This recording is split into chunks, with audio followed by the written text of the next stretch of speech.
Okay, hold on tight, because we're about to dive into such a whirlwind of events it'll make your head spin. Picture this. Rome, the morning of March 15th, 44 BC. The air is thick, like before a thunderstorm, though the sky is clear. In the Curia of Pompey, the Senate's temporary meeting place, senators are already gathering. Their faces are masks, concealing a storm of emotions: fear, hatred, determination, and for some, perhaps, a secret hope. And then he enters. Gaius Julius Caesar, a figure whose very name made half of Rome's knees buckle, while the other half's blood boiled. He doesn't yet know that this is his last dawn, his last step into the hall where the fates of the world were decided. He walks as always, with a confident stride, perhaps a little weary, sleepless nights spent on state affairs, endless plans to reorganize every last thing. He doesn't yet hear the whisper behind him that will, in a moment, turn into the clash of steel. He, the conqueror of Gaul, the victor over Pompey, Cleopatra's lover, dictator for life, the man who made Rome itself bow before him, would in a few minutes be lying at the foot of his vanquished enemy statue, bleeding from 23 wounds. Talk about a plot twist, right? How did it ever come to this? To understand this bloody outcome, we'll have to rewind the tape some 50-odd years, to the day when a boy destined to change the course of history was born into the noble, but not particularly wealthy, patrician Julian clan. Let's get this straight from the start. Our hero, Gaius Julius, was born around 100 BC. The exact date is a matter of debate among historians, but that's not the main point. The Julians, of course, were an ancient line, tracing their ancestry all the way back to Aeneas himself, son of Venus. Can you imagine what an ace to have in the political game? I, you see, am a descendant of a goddess, and who are you lot? But by the time of Caesar's birth, the family's former glory had somewhat faded, and they weren't exactly rolling in money. His father, also named Gaius Julius Caesar, was a praetor and held respectable positions, but never quite made it to consul. His mother, Aurelia Cotta, however, was a woman of character, intelligent and influential. It was she, in the opinion of many, who laid the foundations of young Gaius's education and instilled in him that unbending will that would later so astound his contemporaries. The family was closely connected to Gaius Marius, the famous general and seven-time consul, who was married to Julia, our Caesar's aunt. And this connection would play a colossal role in young Julius's life, both as a springboard and as a source of mortal danger. Rome at that time was no quiet harbor. It was a seething cauldron of political intrigue, civil wars, and power struggles between the Optimates, the aristocratic party standing for the preservation of Senate authority, and the populares, who relied on the popular assembly and demanded reforms. Marius was the leader of the populares, and his confrontation with Lucius Cornelius Sulla, the leader of the Optimates, drenched Rome in blood. Imagine this boy, growing up in such an atmosphere. From childhood, he saw how easily one could soar to the pinnacle of power and how swiftly one could be cast down from it. He absorbed stories of Marius's military campaigns, of his army reforms that opened up service to property-less citizens, essentially creating a professional army more loyal to its general than to the state. This was an important lesson that Caesar learned exceedingly well. He received an excellent education, as befitted the scion of a noble family: rhetoric, philosophy, Greek language, literature. Even then, they say, he stood out for his sharp intellect, incredible energy, and a charm that was hard to resist. He knew how to make people like him, how to find an approach to everyone, from a common legionary to a distinguished senator. Although his relations with senators were always, let's say, complicated, he wasn't afraid to go against authority if he deemed it necessary. One early story that characterizes him well: when Sulla, having become dictator, initiated the bloody proscriptions, lists of people outlawed and subject to execution, with confiscation of property, he demanded that young Caesar, then about 18-20 years old, divorce his wife Cornelia, daughter of Cinna, one of Sulla's main enemies. Many in Caesar's place would have obeyed to save their own skin, but not him. Julius refused. How about that, eh? It was unheard of audacity. Sulla was furious. Caesar had to flee Rome, go into hiding, He was stripped of his property and his priestly office of Flamandialis, priest of Jupiter. They say influential relatives interceded for him, and Sulla, reluctantly yielding, prophetically remarked, "In that boy are many Mariuses." How right he was. This early disgrace, his wanderings, the need to rely only on himself, all this forged Caesar's character, taught him caution, resourcefulness, and incredible determination. He understood that in this world one could only trust one's own strength, one's own mind, and one's own luck. And he also understood that power is not something given, but something taken, at any cost.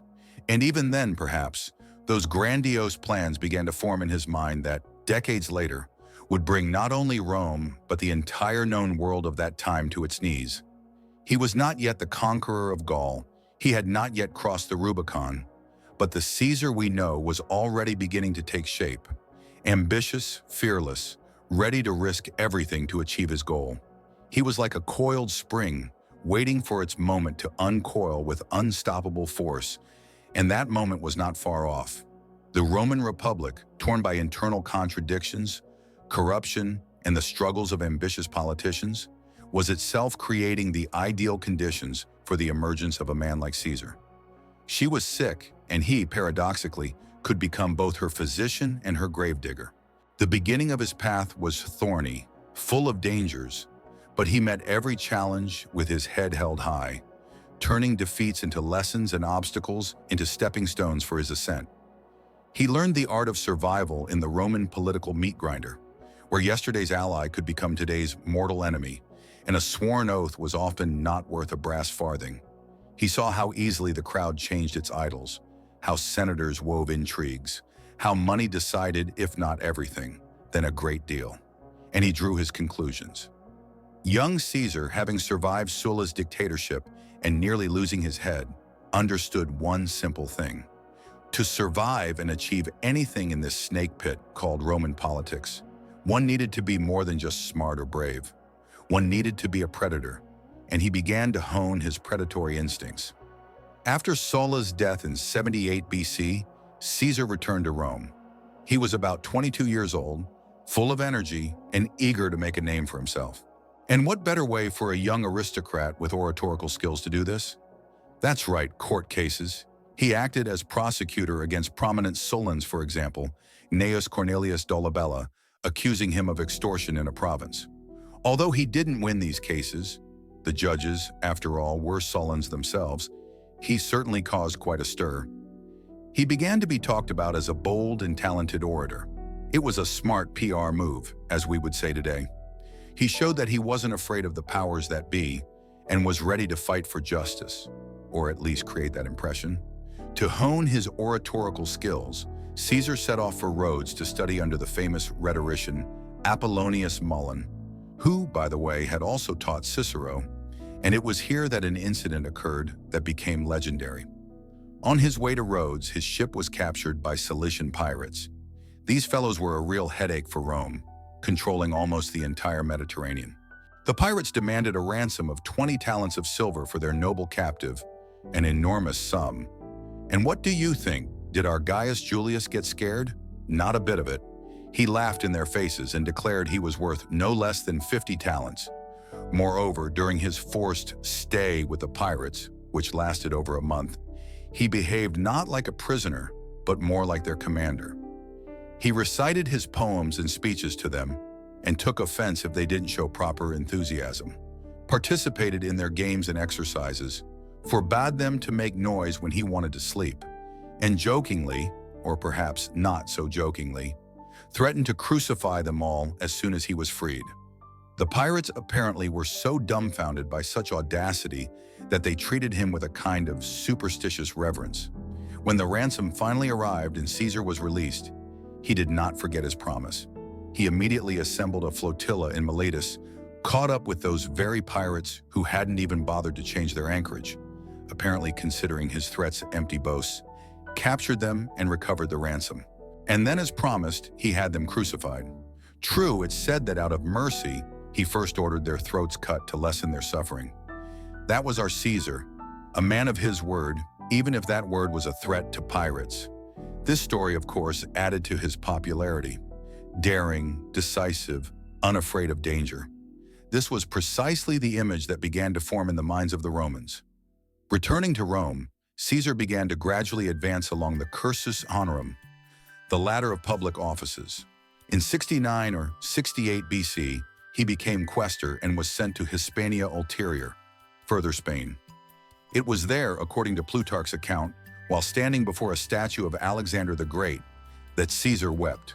To the puzzled questions of his companions, he replied that he was ashamed because Alexander, at his age, had already conquered the world, while he, Caesar, had yet accomplished nothing significant.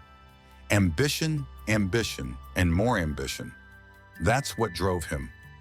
Even then, he was measuring himself by the standards of history's greatest conquerors.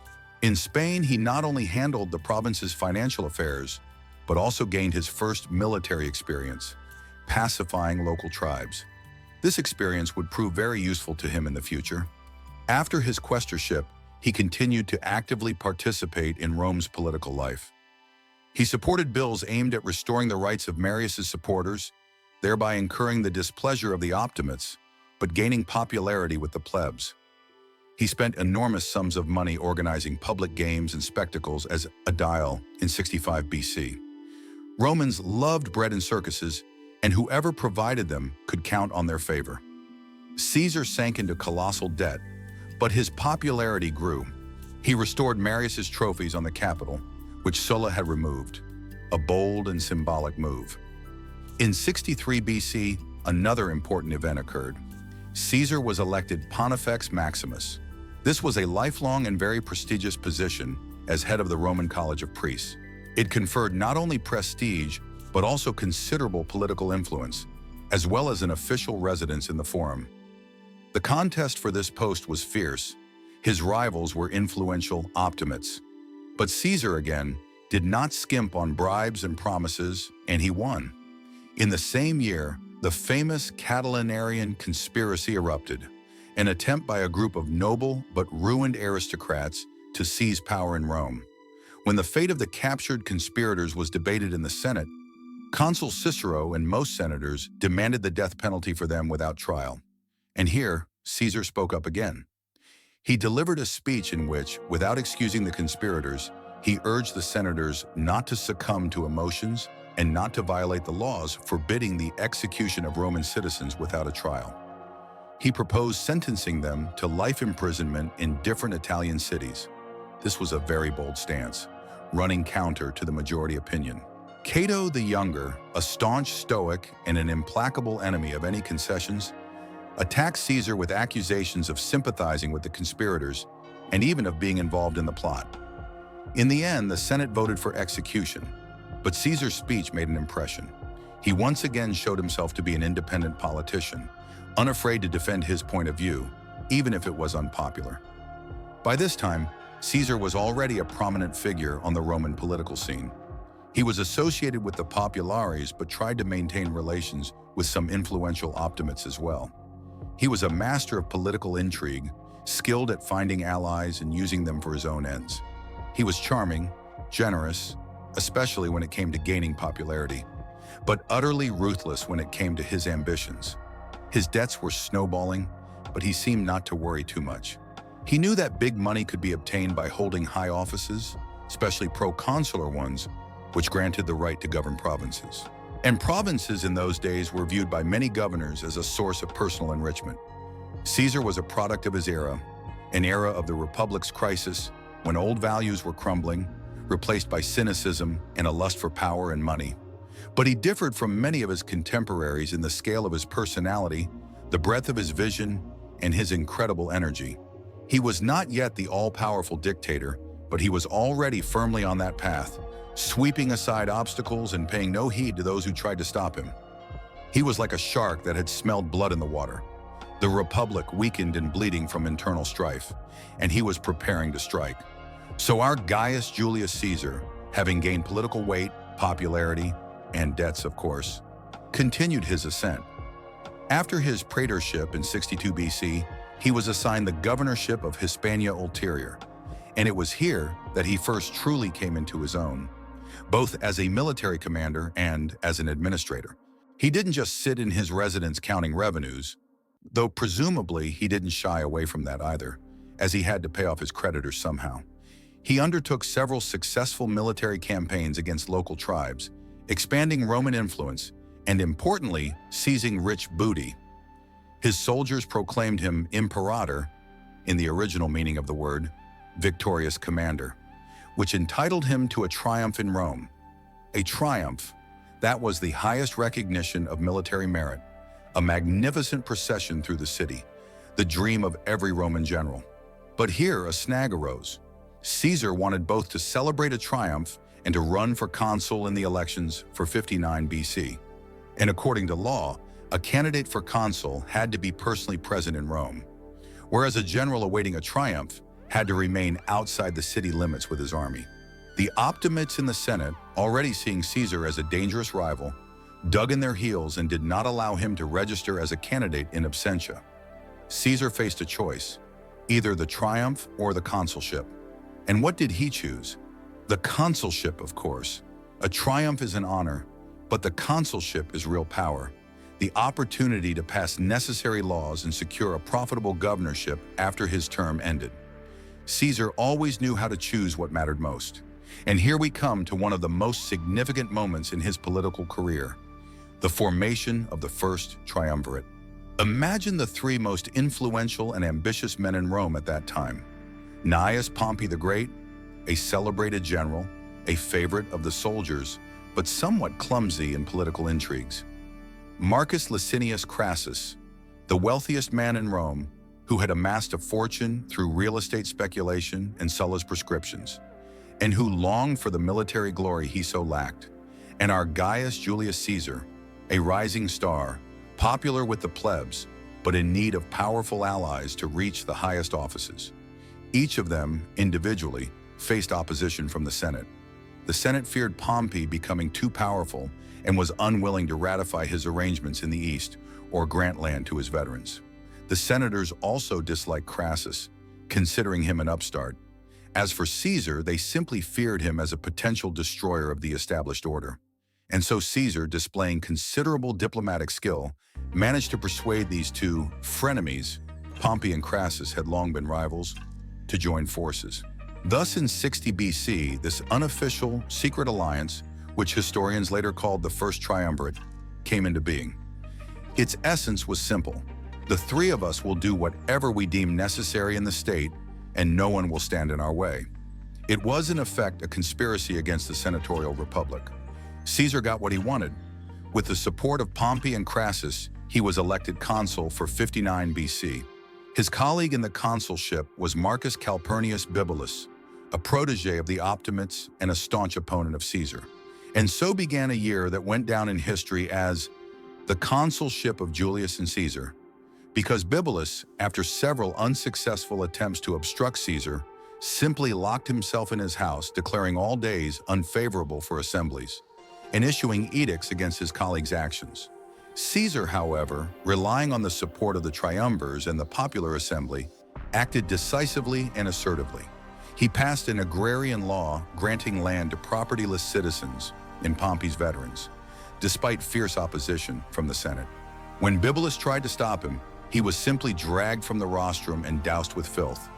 Yes, the methods were not the most refined, but they were effective. Caesar ratified Pompey's arrangements in the East and secured for the tax farmers, publicani, who supported Crassus, a reduction in the sum for tax collection in Asia. In short, all members of the triumvirate got what they wanted, and Caesar secured the most important thing for himself, the proconsulship of Gaul, Cisalpine and Transalpine, as well as Illyricum, for a full 5 years. Moreover, with the right to recruit legions and wage war at his own discretion. This was an unprecedented term and unprecedented powers. The Senate was furious but could do nothing. Cato the Younger cried out that Caesar was leading tyranny into the citadel, but no one listened. Caesar had obtained what he needed, an army, a province offering the opportunity for major wars, and thus booty and glory, and removal from Rome, where his enemies might try to bring him to trial for his actions during his consulship. Gaul was to be his springboard to the pinnacle of power. He understood that true strength lay not in senatorial debates, but in loyal legions. And he intended to create an army that would follow him to the ends of the earth. The first triumvirate was a shaky alliance of three ambitious egotists, but at that moment it worked. It paralyzed the Senate and allowed Caesar to lay the foundation for his future might. Of course, there were those who saw the danger. Cicero, for example, though trying to maneuver, expressed alarm in his letters about the death of the Republic. But most either feared or preferred not to notice where Rome was heading. Caesar, having completed his turbulent consulship, eagerly awaited his departure for Gaul. He felt that his hour had struck. Ahead lay years of grueling wars, brilliant victories, and brutal reprisals. Ahead lay glory comparable to that of Alexander. He didn't know all the details yet, but his intuition told him that Gaul was his destiny, and he was ready to meet it face to face. Rome remained behind, with its intrigues, debts, and political battles. Ahead lay the unknown, but for a man of Caesar's temperament, the unknown was not frightening, but alluring. It was a field for his talents, for his ambitions, for his genius, and he had no intention of missing this chance. And so, in 58 BC, Gaius Julius Caesar, a newly minted proconsul, arrived in his province. And what a restless province it was. Gaul was not a unified state, but a conglomerate of numerous Celtic tribes, constantly feuding among themselves, yet sometimes capable of uniting against a common enemy. Rome controlled only the southern part, the so-called Narbonese Gaul, Provincia, hence modern Provence. The rest of the vast territory, what the Romans called Gallia Comata, or long-haired Gaul, was inhabited by freedom-loving and warlike Gauls. And Caesar, in theory, was supposed to govern a peaceful province and protect its borders. But he had entirely different plans. He needed a great war, great glory, great booty, and a loyal army, and a pretext for war was found very quickly. The Helvetii tribe, living in the territory of modern Switzerland, decided to migrate west to more fertile lands, and their path lay right through the Roman province or in its immediate vicinity. Caesar saw this as a threat, or rather, an opportunity. He forbade the Helvetii passage, and when they tried to break through, he routed them in several battles, the most significant of which was the Battle of Bibracte. Tens of thousands of Helvetii were killed, and the rest were forced to return to their homeland. It was a brutal but effective beginning. Caesar immediately showed who was master here. Then came a request for help from the Aedui, a Gallic tribe allied with Rome, who were being pressed by Germans under Ariovistus, who had crossed the Rhine and settled in Gaul. Caesar again saw an opportunity. He demanded that Ariovistus leave Gaul. Ariovistus naturally refused. The result? Another brilliant victory for Caesar. The Germans were defeated and driven back across the Rhine. In a single year, Caesar not only defended Roman allies, but also significantly expanded Roman influence in Gaul.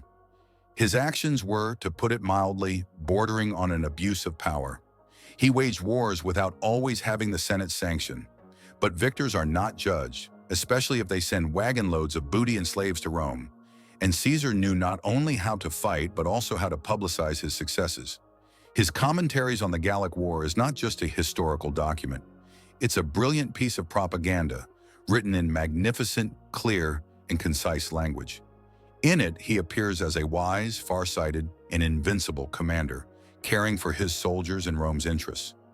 Of course, he modestly omitted his miscalculations, cruelties, or legally dubious actions. But the Roman public devoured it. The following years were filled with continuous wars. Caesar conquered one Gallic tribe after another, the Belgae, the Nervii, who nearly routed the Romans in a bloody battle on the Sabis River, where Caesar personally plunged into the fight, banner in hand inspiring his soldiers. The Veneti, a maritime tribe against whom Caesar had to build a fleet. The Aquitani. He made 2 expeditions to Britain. This was unheard of. Romans saw the misty Albion for the first time. True, Caesar failed to establish a foothold there, but the very fact of landing on the mysterious island made a huge impression in Rome. He twice crossed the Rhine, invading German territory to punish Germanic tribes for aiding the Gauls, and to show them that the Rhine was not such an insurmountable barrier for Roman legions. These were not so much campaigns of conquest as demonstrations of force. Caesar was not just a talented tactician, he was a brilliant strategist. He knew how to exploit the disagreements among Gallic tribes, setting them against each other. He was ruthless to those who resisted, but often showed mercy to those who submitted, of course, if it was to his advantage. His army transformed into a battle-hardened, incredibly effective military machine, blindly devoted to its leader. The legionaries adored Caesar. He knew many of them by name, shared the hardships of campaigns with them, and generously rewarded bravery. He paid them from his own spoils, of which there was plenty, more than they received from the state. He created an army for himself that was ready to follow him anywhere, even against Rome itself if necessary. And that moment was approaching. While Caesar was fighting in Gaul, the situation in Rome was heating up. The triumvirate began to crack. In 54 BC, Julia, Caesar's daughter and Pompey's wife, died. She had been an important link between the two most influential triumvirs. Her death cooled their relations. And in 53 BC, a catastrophe occurred. Marcus Crassus, dreaming of military glory, invaded Parthia and suffered a crushing defeat at Carrhae. Crassus himself and most of his army were wiped out. The triumvirate ceased to exist. Two remained: Caesar, whose fame and influence were growing by the day, and Pompey, who remained in Rome, enjoying the support of the Senate, which was increasingly fearful of the Gallic proconsul's successes. Pompey, seeing Caesar's star rise, began to lean more and more towards the Optimates. He was jealous of Caesar's glory and feared his growing power. The Senate, in turn, saw Pompey as the only force capable of opposing Caesar. The situation in Rome became increasingly chaotic. Street riots, clashes between gangs of political supporters, assassinations like that of the popular tribune Clodius, all created an atmosphere of fear and uncertainty. In this climate, Pompey was elected sole consul, effectively a temporary dictator, to restore order. Caesar, meanwhile, faced his most serious challenge in Gaul during the entire war. Nearly all Gallic tribes, weary of Roman domination, united under the leadership of the talented Arvernian chieftain, Vercingetorix. It was a general uprising. Vercingetorix understood that he couldn't match the Roman legions in open battle. He adopted scorched earth tactics, destroying food and fodder supplies in the Romans' path, and tried to lure them into traps. Caesar had a very difficult time. At one point, his position was critical, but he once again displayed his military genius, incredible energy, and determination.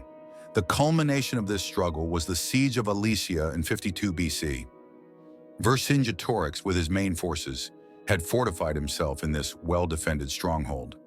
Caesar besieged him, building two lines of fortifications around Alesia, one against the besieged, the other against the huge Gallic army marching to Vercingetorix's aid. The Romans found themselves caught between two fires.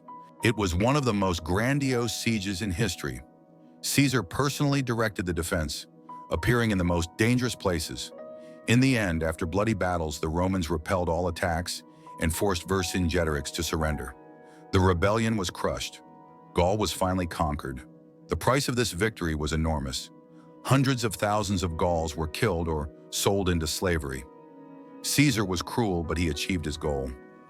Now all of Gaul lay at his feet, and he had the strongest and most loyal army in the Roman world. The conquest of Gaul was Caesar's triumph, but simultaneously a prelude to a new, even more terrible war, a civil one. While he was crushing the Gauls and sending caravans of booty to Rome, his enemies in the Senate were not idle. The Optimates, led by such irreconcilable figures as Cato the Younger, saw Caesar as a mortal threat to republican institutions, or what was left of them. They feared his popularity, his army, his boundless ambitions, and their main ally in this struggle was becoming Gnaeus Pompey, the very same Pompey who had once been Caesar's father-in-law and political partner in the triumvirate. But now everything had changed.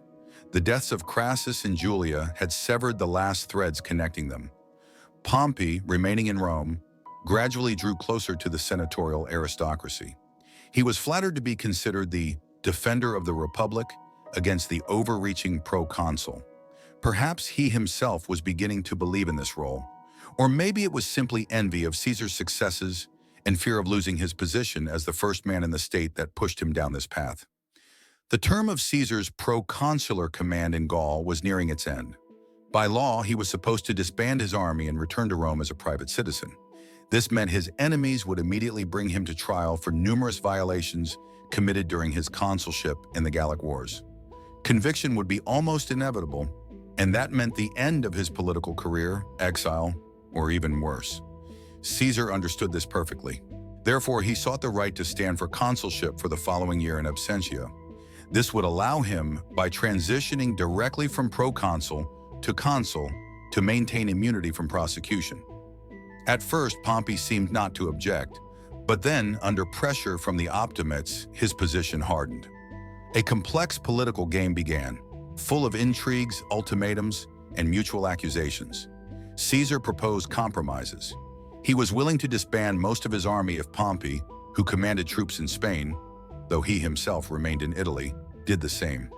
But the Senate, incited by Cato and other hawks, demanded unconditional surrender. Caesar must lay down his command, disband all his troops, and appear in Rome for trial. Mediators shuttled between Rome and Ravenna, where Caesar was with his 13th Legion. Tension mounted daily. Caesar wrote letters to the Senate, trying to appeal to justice and common sense, but his proposals were rejected. He felt he was being cornered, and he was not the man to let himself be cornered. In early January 49 BC, the Senate passed the so-called Senatus Consultum Ultimum, final decree of the Senate, effectively declaring Caesar an enemy of the state and granting Pompey unlimited powers to defend the Republic.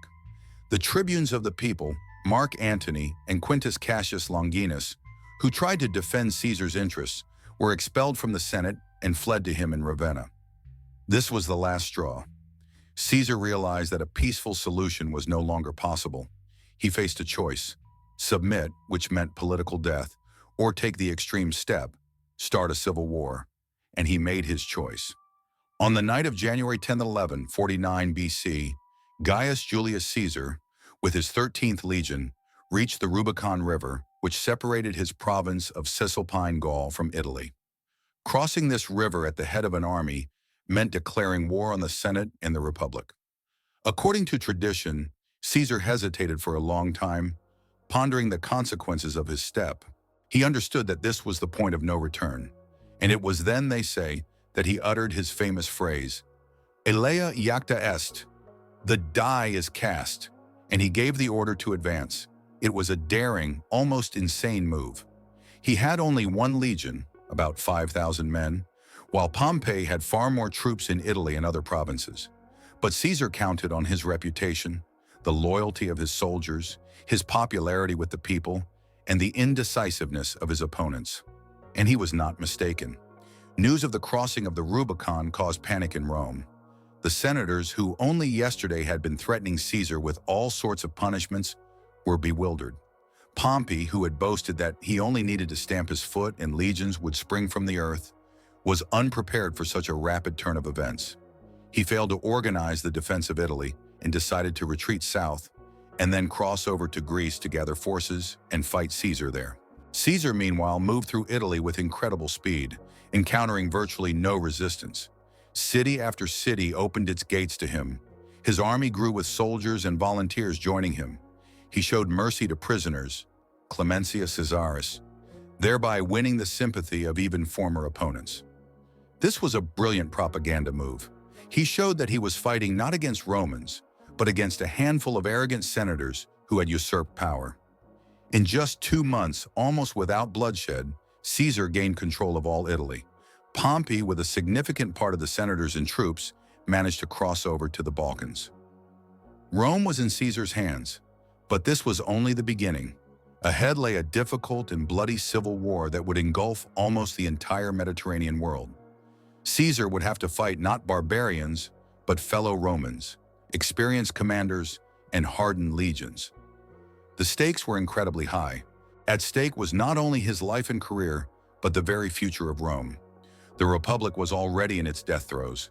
The question was what would replace it, and Caesar, by crossing the Rubicon, took responsibility for answering that question. He did not know how it would all end, but he was determined to see it through to the end. He was a gambler who had wagered everything, and the game was just beginning.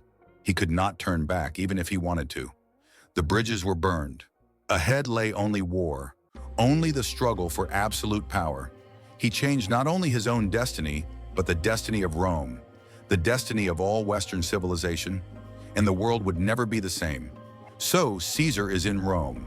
Pompey and his senatorial party are in Greece, gathering an army. But our hero wastes no time. He understands that Pompey is the main threat. But first he needs to secure his rear. And his rear is Spain, where Pompey had strong and loyal legions under the command of his legates. To leave them behind him would be the height of imprudence. Therefore Caesar, after a very short stay in Rome, where he managed to calm the population, implement some urgent measures, and of course replenish his treasury, not even disdaining the state coffers, moved swiftly to Spain. The campaign in Spain was short but brilliant. Caesar, using his favorite tactics of rapid maneuvers and surprise attacks, surrounded and forced the Pompeian troops to surrender near Ilerda. He again showed mercy to the vanquished, letting the soldiers and officers go home, taking from them only an oath not to fight against him. This was a smart decision. He not only avoided unnecessary bloodshed, but also won supporters by displaying his magnanimity. Having secured Spain, Caesar returned to Italy and began preparing for the main event, the war with Pompey.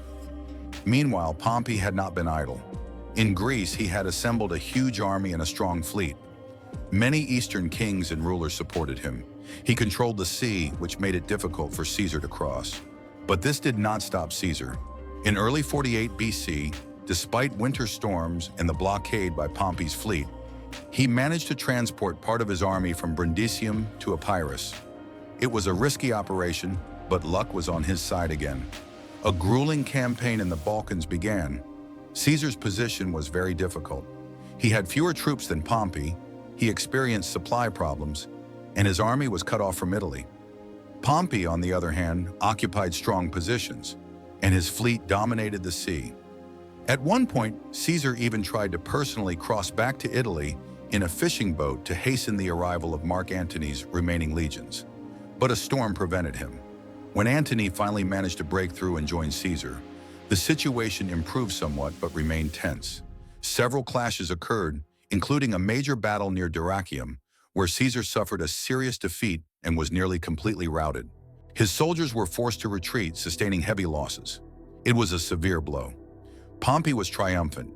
His advisors urged him to finish Caesar off, but Pompey, perhaps fearing a trap or overly confident in his victory, did not pursue his retreating enemy with sufficient vigor. This gave Caesar a chance. He managed to lead his army to Thessaly, where there were more provisions, and let his soldiers rest. Pompey followed him. He was confident in his numerical superiority, especially in cavalry, and that victory was already in his grasp. Many noble senators in his camp were already dividing up future positions in the property of Caesar's supporters. They urged Pompey to fight a decisive battle. And so, on August 9th, 48 BC, near the town of Pharsalus in Thessaly, the two Roman armies clashed in a decisive battle. Pompey had about 45,000 infantry and 7,000 cavalry. Caesar had only 22,000 infantry and about 1,000 horsemen. Pompey's advantage seemed overwhelming. Pompey's plan was simple. His powerful cavalry was to crush Caesar's right flank, get behind him, and decide the outcome of the battle. Caesar foresaw this. He selected several of the best cohorts from the third line of his legions and placed them as a reserve behind his right flank, ordering them not to throw their pila, but to use them as spears, aiming for the faces and eyes of the horsemen. When Pompey's cavalry, led by the talented commander Titus Labienus, Caesar's former closest associate in Gaul, who had defected to Pompey's side, fell upon Caesar's flank, it initially had success. But then Caesar's hidden reserve came into play. The unexpected and ferocious attack by the infantrymen with spears at the ready stunned Pompey's horsemen. Many of them were young aristocrats, unaccustomed to such fierce resistance and fearful for their handsome faces. Pompey's cavalry wavered and fled, leaving his infantry's flank exposed. Caesar immediately threw his fresh reserves into the fight, and his veterans, hardened in the Gallic Wars, descended upon Pompey's legions. Deprived of cavalry support and attacked from the flank, they could not withstand the onslaught and began to retreat, and then to flee. Pompey, seeing that the battle was lost, abandoned his camp and fled the field. Caesar's victory was complete and devastating. Pompey's losses were enormous, about 15,000 killed and over 20,000 captured. Caesar's losses, only a few hundred men. The Battle of Pharsalus became the turning point of the Civil War. Pompey's army ceased to exist as an organized force. Pompey himself, fleeing for his life, reached Egypt, hoping to find refuge there, with the young king Ptolemy the Stern, whom he had once favored.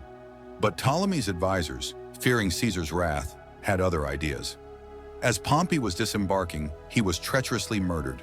His severed head and ring were presented to Caesar when he arrived in Alexandria a few days later.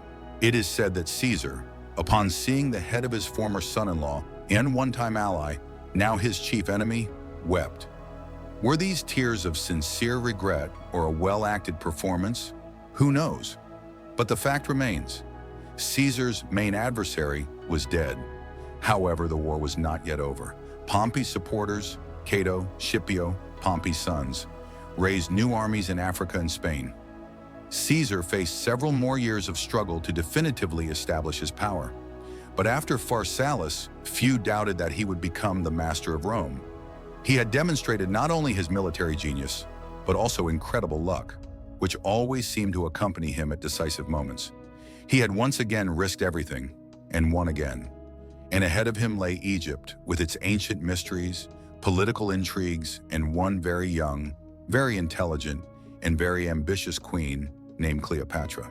And this visit to Egypt would add another vivid, exotic, and romantic chapter to his already incredible biography. Arriving in Alexandria, Egypt, in the autumn of 48 BC, in pursuit of the fugitive Pompey, Caesar found himself entangled in a web of local dynastic intrigues. Egypt at that time was formally an independent kingdom, but in reality it was under strong Roman influence. The young Ptolemy the Thean sat on the throne, but real power was in the hands of his advisors, the eunuch Pothinus, the general Achillas, and the rhetorician Theodotus. It was they who made the fateful decision to kill Pompey, hoping to earn Caesar's gratitude. But they miscalculated. Caesar, as we recall, reacted to this gift not at all as they had expected. Perhaps he genuinely felt some semblance of respect for his vanquished foe, or maybe he simply did not want anyone else deciding the fate of Roman citizens, even enemies. Besides, the murder of a man like Pompey at the hands of Egyptians was an insult to Roman majesty. Caesar decided to stay in Alexandria to settle the dispute for the Egyptian throne between Ptolemy the 13th and his elder sister, and, according to Egyptian custom, wife, Cleopatra the 7th, whom Ptolemy's advisors had exiled from the capital. Caesar had both formal grounds for this. He cited the will of their father, Ptolemy the 14th, who had asked the Roman people to be its guarantors, and practical considerations. Egypt was the breadbasket of the Mediterranean, and control over it was very important for Rome, as well as for Caesar himself, who needed money to pay his soldiers and cover other expenses. And it is here that Cleopatra enters the stage. She was about 21 years old, intelligent, educated. She spoke several languages. Ambitious and possessed, according to contemporary accounts, incredible charm and charisma. She understood that her only chance to reclaim the throne was to secure Caesar's support. But how could she meet him if Alexandria was controlled by her enemies? And then, according to the famous legend recounted by Plutarch, Cleopatra had herself secretly delivered to the palace where Caesar was staying, wrapped in a carpet, or, according to another version, in a bed linen sack. When this package was unrolled before Caesar, the young queen emerged. Caesar, who was by then over 50, was captivated by her boldness, intelligence, and, undoubtedly, her feminine allure. Thus began one of the most famous romances in history. Whether it was purely a political calculation on both sides, or if passion truly ignited, is still debated today. Most likely it was both. Cleopatra needed Caesar to regain power. Caesar needed a loyal ruler in Egypt, and perhaps he was simply captivated by this extraordinary woman. He openly sided with her, which enraged Ptolemy the 13th's supporters. An uprising broke out in Alexandria, known as the Alexandrian War. Caesar, with a small detachment, found himself trapped in the royal quarter. Cut off from his main forces, he had to engage in heavy street fighting, He even nearly drowned when his ship was sunk in the harbor. It is said he swam holding important documents in one hand and his general's cloak in the other. During these battles, the famous Library of Alexandria burned down, or at least a significant part of it, an irreparable loss for world culture. The situation was critical, but reinforcements reached Caesar, and after several months of fierce fighting, he managed to suppress the revolt. Ptolemy III drowned in the Nile while fleeing. Cleopatra was proclaimed Queen of Egypt, formally alongside her younger brother Ptolemy XX, but real power was in her hands. Caesar spent several more months in Egypt. He made a famous journey up the Nile with Cleopatra on a luxurious barge. It was like a honeymoon. The result of this liaison was the birth of a son, whom Cleopatra named Ptolemy Caesar, and whom the Alexandrians nicknamed Caesarion. Caesar, though he did not officially recognize him as his heir, he already had a daughter, Julia, and Roman law did not recognize marriages to foreigners, seems to have felt paternal affection for the boy. But affairs in other parts of the Roman world could not wait. While Caesar was visiting Egypt, his enemies were not idle. Pharnaces, son of Mithridates Eupator, a longtime enemy of Rome, took advantage of the civil war and invaded Asia Minor, capturing several Roman provinces. Caesar had to leave Egypt and Cleopatra urgently. He landed in Syria, quickly assembled troops, and marched against Pharnaces. The campaign was lightning fast. At the Battle of Zela, in modern-day Turkey, in August of 47 BC, Caesar utterly defeated Pharnaces' army. It was after this victory, according to tradition, that he sent his famous dispatch to Rome. Veni vidi vici, I came, I saw, I conquered. 3 words that perfectly reflected the swiftness and decisiveness of his actions. After this, Caesar set about restoring order in Asia Minor and then returned to Rome. But not for long. The Republicans, Pompey's supporters, had assembled a new large army in Africa under the command of Cato the Younger and Metellus Scipio. King Juba I of Numidia also joined them. Caesar once again had to go to war. In early 46 BC, he landed in Africa. The campaign was difficult. Caesar faced experienced commanders and a numerically superior enemy, but his military genius and luck were once again paramount. In April 46 BC, in the bloody Battle of Thapsus, he won a decisive victory. The Republican army was crushed. Metellus Scipio perished. Cato the Younger, besieged in Utica and unwilling to surrender to Caesar, committed suicide, becoming a symbol of implacable Republican virtue. His death made a great impression on his contemporaries, and even Caesar, it is said, regretted that he could not pardon Cato, though knowing Cato's character, he would hardly have accepted such a pardon. After the victory at Thapsus, Caesar returned to Rome as its undisputed master. He celebrated 4 magnificent triumphs over Gaul, Egypt, Pharnaces, and Juba, but not over Romans to avoid unnecessary resentment. Rome rejoiced. It seemed the civil war was over. Caesar was showered with honors and offices. He was proclaimed dictator for 10 years. His statues were placed alongside those of the gods. He began to implement wide-ranging reforms aimed at restoring the state after decades of turmoil and wars. But one pocket of resistance remained: Spain, where Pompey's sons Gnaeus and Sextus, along with Titus Labienus, had gathered the last Republican army. And Caesar, no longer young and weary of endless wars, had to set out on campaign once more. This was to be his final campaign. The final act of the bloody drama of the civil wars unfolded in Spain. Pompey's sons, Gnaeus and Sextus, together with the tireless Titus Labienus, Caesar's former legate and now his sworn enemy, managed to gather considerable forces.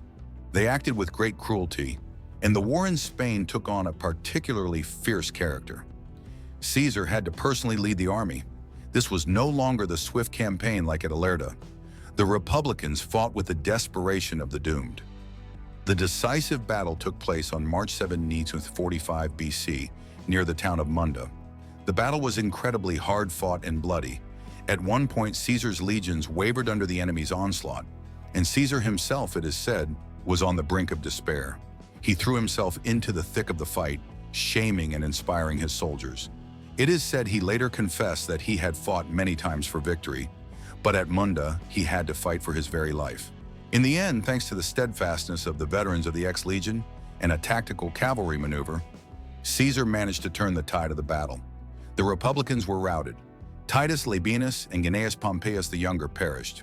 Only Sextus Pompeius managed to escape, and for many years continued to engage in piracy in the Mediterranean, causing considerable trouble for Caesar's successors. The Battle of Munda was Caesar's last major victory. The civil war, which had lasted almost 5 years, was finally over. Caesar returned to Rome as the absolute victor. Now no one could dispute his power. The Senate vied to lavish honors upon him. He was proclaimed Father of the Fatherland, Pater Patria. His statues were erected in temples, and he was granted unprecedented powers. In early 44 BC, he was appointed dictator for life, dictator perpetuo. This was a direct challenge to Republican traditions, where dictatorship had always been a temporary emergency measure. Caesar concentrated immense power in his hands. He controlled the election of magistrates, commanded all armies, managed the treasury, and issued laws. In effect, he became a monarch, though he tried to avoid the royal title, which had been odious to Romans since the expulsion of Tarquin the Proud. But in essence, his power was kingly, and Caesar began to implement grand reforms aimed at restoring and transforming the Roman state, which had been exhausted by decades of civil wars and political instability. He reformed the calendar, creating the very Julian calendar that, with minor modifications, we still use today.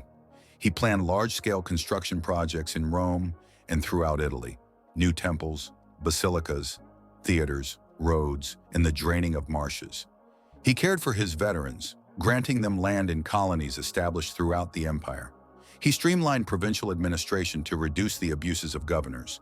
He granted Roman citizenship to many inhabitants of the provinces, especially in Gaul and Spain, promoting the Romanization of these territories.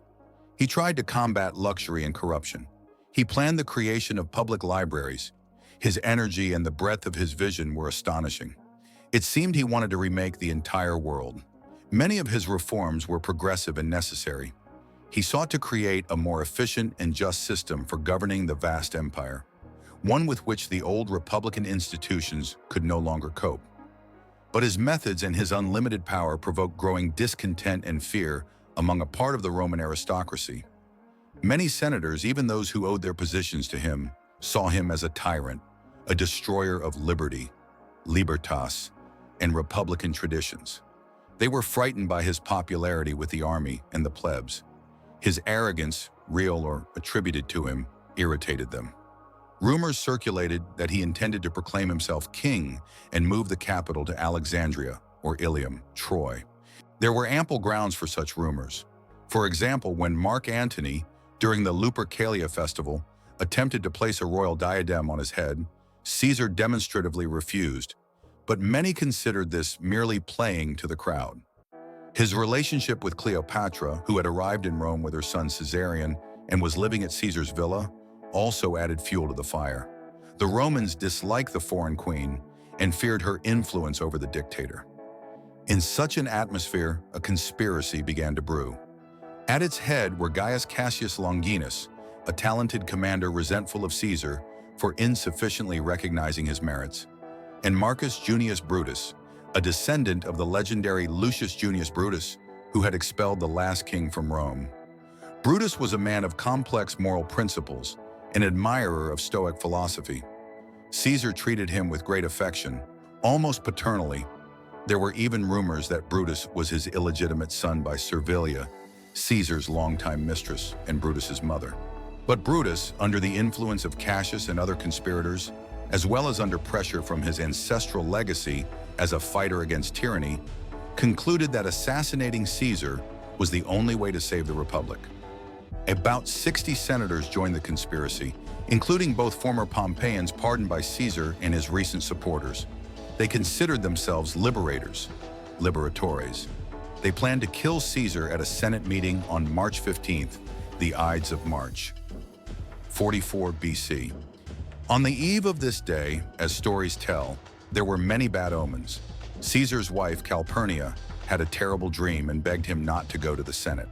Caesar himself felt unwell, But Decimus Brutus, another conspirator whom Caesar trusted, managed to persuade him to go, saying that the senators had already gathered and were waiting to bestow new honors upon him, and that a refusal would be taken as an insult.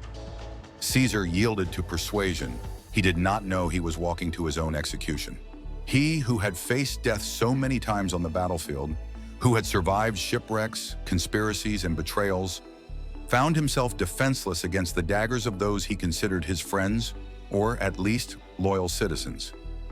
Fate was preparing to deal him its final mortal blow, and so it was. The morning of March 15th, 44 BC, the Ides of March, a day that would forever enter history as a symbol of betrayal and political assassination. The air in Rome, as we have said, was electric. Omens, rumors, troubling dreams, all contributed to an oppressive atmosphere. Calpurnia, Caesar's wife, implored him to stay home. It is said that Caesar himself hesitated, but Decimus Junius Brutus Albinus, one of Caesar's closest associates and, cynically enough, one of the key conspirators, managed to change his mind. He remarked with irony that it would be strange if Caesar canceled a Senate meeting because of a woman's dreams, and reminded him that on this very day, the senators were to discuss granting him the title of king outside Italy for the campaign against Parthia. This last argument apparently worked. Caesar, who was already preparing a grand campaign to the east to avenge Crassus and extend the empire's borders to India, could not miss such an important meeting. On his way to the Curia of Pompey, the old Senate house in the campus marshes had burned down, and meetings were temporarily held there. Someone tried to hand him a note warning of the conspiracy, but brushing aside numerous petitioners, he never read it. Fate or chance played its fatal role. When Caesar entered the assembly hall, the senators respectfully rose. The conspirators surrounded him, pretending they wished to make some request. Lucius Tillius Cimber, one of them, grabbed his toga as if petitioning him and pulled it from his shoulder. This was the signal. Publius Servilius Casca struck the first blow. His dagger only grazed Caesar's neck. "Villain Casca, what are you doing?" Caesar managed to cry out and, according to one version, wounded Casca with a stylus, a sharp writing instrument. But then the others set upon him. There were many of them, and each sought to land a blow to become an accomplice in the great deed. Caesar initially tried to resist, fighting back, but when he saw Marcus Junius Brutus, whom he loved and had favored, among the attackers, he, according to tradition, uttered his famous phrase, "Que se technon," "You too, my child," or "Et tu, Brute," and ceased to resist, covering his head with his toga so as not to see the faces of his assassins and to die with dignity. He fell at the foot of the statue of his vanquished enemy, Pompey the Great, bleeding profusely. 23 wounds were found on his body, though only one, to the chest, was deemed fatal by the physician Antistius. Thus ended the life of the man who had conquered Gaul, won the civil war, become the unlimited ruler of Rome, and begun to reshape the world according to his will. He was 55 years old. The conspirators rejoiced. They ran out into the forum with bloody daggers, shouting, "The tyrant is dead! The Republic is saved!" Brutus delivered a speech trying to explain the motives for the assassination to the people. But the crowd's reaction was not at all what they had expected. Instead of joy and support, there was fear, confusion, and then anger. The Romans, especially the plebs and the soldiers, loved Caesar. They remembered his generosity, his reforms, his victories. They did not see him as a tyrant, but as a defender of their interests. Caesar's body lay in the Curia for several hours until 3 slaves carried it home on a litter. The conspirators found themselves isolated. They barricaded themselves on the Capitoline Hill, fearing the vengeance of Caesar's supporters. Mark Antony, consul and Caesar's closest associate, was initially bewildered and went into hiding, but then quickly brought the situation under control. He managed to negotiate a compromise with the Senate. Caesar's assassins would receive amnesty, but all of Caesar's decrees and laws would remain in force. This was a cunning decision. It avoided immediate civil war and gave Antony time to gather his strength. The key moment was Caesar's funeral. Antony delivered his famous speech over the body, so brilliantly depicted by Shakespeare. showed the people the dictator's blood-stained toga, and read his will. And in his will, Caesar left 300 sesterces to every Roman citizen and his gardens on the banks of the Tiber for public use. His principal heir, however, was declared to be not Mark Antony, as many had expected, nor his son by Cleopatra, Caesarion, whom he apparently could not recognize under Roman law, but his great-nephew, the 18-year-old Gaius Octavius, adopted by him in the will and given the name Gaius Julius Caesar Octavianus. This was a blow to both Antony and the conspirators. Antony's speech and Caesar's generosity, demonstrated even after death, decisively swayed the mood of the crowd. Riots broke out. Enraged citizens hunted for Caesar's assassins, ransacking their homes. The conspirators were forced to flee Rome. Caesar's assassination did not lead to the restoration of the Republic, as Brutus and Cassius had naively believed. On the contrary, it plunged Rome into a new, even bloodier civil war that lasted for more than a decade. In this war, almost all the liberators perished. Many of those who fought for Caesar's legacy also died.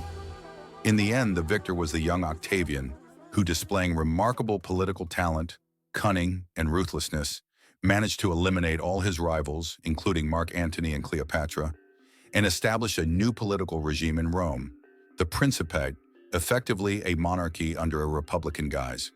He became the first Roman emperor, Augustus.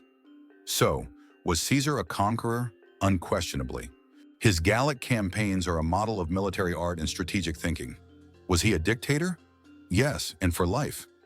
And his dictatorship, though it brought temporary order and important reforms to Rome, became the final nail in the coffin of the republican system. Was he a god?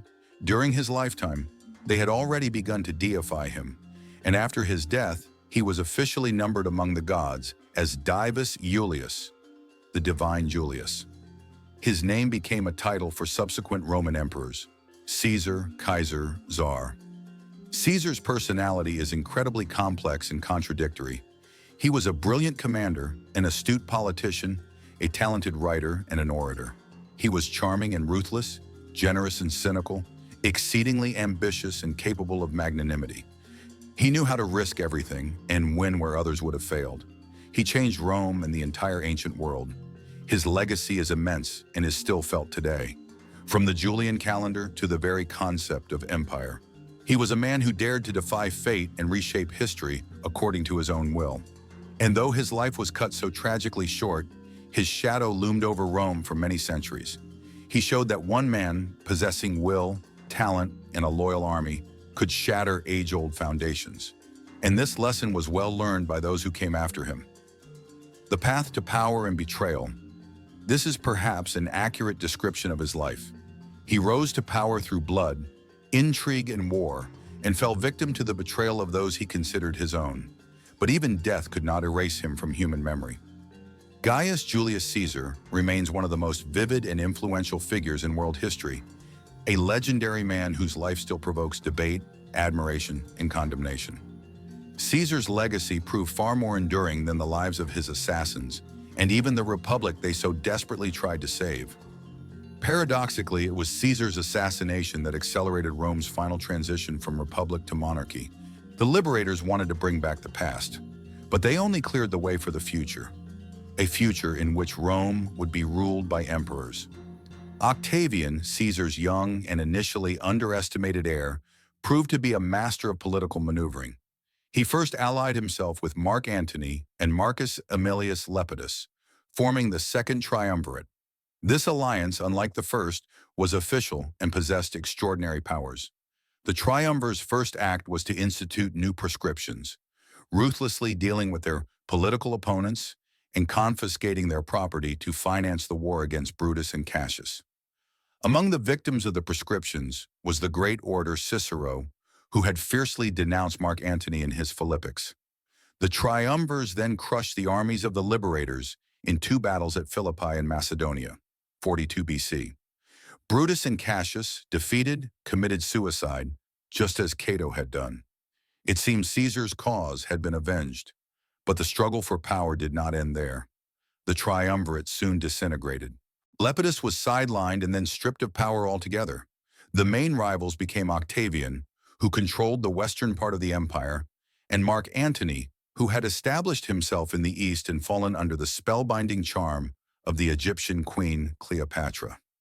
Their romance, a continuation of the love story between Cleopatra and Caesar, was not only the passion of two extraordinary individuals, but also a major political game. Antony dreamed of creating a Hellenistic empire in the east, where he would be the supreme ruler and Cleopatra his queen. He distributed Roman provinces to his children by Cleopatra, which caused outrage in Rome. Octavian skillfully used this in his propaganda, portraying Antony as a traitor who had betrayed Roman interests for a foreign sorceress. The culmination of this confrontation was the naval battle of Actium in 31 BC.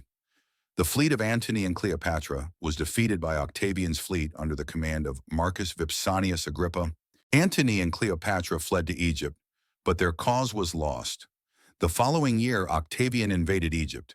Antony, having received a false report of Cleopatra's death, committed suicide. Cleopatra, unwilling to be paraded in chains in Octavian's triumphal procession through Rome, also found a way to end her life, according to legend, with the bite of a poisonous snake, an asp. Caesarion, the young son of Caesar and Cleopatra, was killed on Octavian's orders, who reportedly said, "It is not good to have too many Caesars." Thus ended the Ptolemaic dynasty, and Egypt became a Roman province. Octavian remained the sole ruler of the vast Roman state. He did not proclaim himself king or dictator. He was smarter. He formally restored the republic, but in reality he concentrated all key positions and levers of power in his own hands. The Senate bestowed upon him the honorary title Augustus, the exalted, the sacred, and under this name he entered history as the first Roman emperor.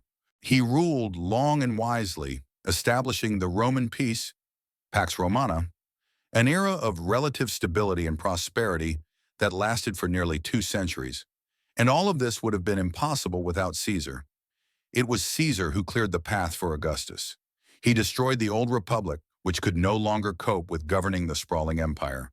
He created an army loyal to its leader, not to the state. He showed how sole power could be achieved. Augustus merely completed what his adoptive father had begun, but he did so more subtly and cautiously. What, then, was Caesar's influence on subsequent history? It was colossal. 1. Political system. Caesar, in essence, laid the foundations of the Roman Empire. Although he did not manage to formalize his regime completely, his actions made a monarchical form of government inevitable. The title Caesar became synonymous with imperial power and was used not only in Rome, but also in subsequent empires: Byzantium, the Holy Roman Empire, the Russian Empire, Kaiser, Tsar. 2. Military affairs. His commentaries on the Gallic War and commentaries on the Civil War became classics of military literature, studied by commanders for centuries. His tactics, strategy, ability to manage troops and logistics all became a model for emulation. 3. Calendar. The Julian calendar, introduced by Caesar, with minor adjustments, the Gregorian calendar, is still used by us today. This is one of his most enduring legacies. 4. Spread of Roman culture. The conquest of Gaul led to the Romanization of vast territories in Western Europe. The Latin language, Roman law, and Roman customs spread there, laying the foundations for the formation of modern Romance peoples and languages: French, Spanish, Italian, Portuguese, Romanian. 5. Image and culture. Caesar became one of the most popular historical figures in world literature, art, theater, and cinema. From Shakespeare to Bernard Shaw, from Handel's operas to Hollywood blockbusters, his image continues to inspire and intrigue. He became a symbol of ambition, genius, power, but also of tyranny and betrayal. 6. To cross the Rubicon. The die is cast, et tu, Brute. These phrases associated with Caesar have become idiomatic expressions that have entered many languages worldwide. So who was he? A conqueror, a dictator, a god? He was all of these and more. He was a product of his era, an era of crisis and transformation. But he was also the creator of a new era. His personality is so immense that it is difficult to fit him into any definitive framework. He was a man of action, unafraid to take responsibility and change the world around him. His methods were often cruel and cynical, but his goals, at least as he saw them, were aimed at creating a stronger and more stable state. Do the ends justify the means? This question remains open when we speak of Caesar. But one thing is certain. Gaius Julius Caesar is a figure without whom the history not only of ancient Rome, but of all Western civilization is unimaginable. He left a mark that has not faded in 2,000 years, and his story continues to teach, inspire, and caution us. He was a man who dared to be more than just a man, and for this, he paid with his life, but gained immortality in the memory of posterity. His story is an eternal tale of power, ambition, genius, and human nature in all its manifestations.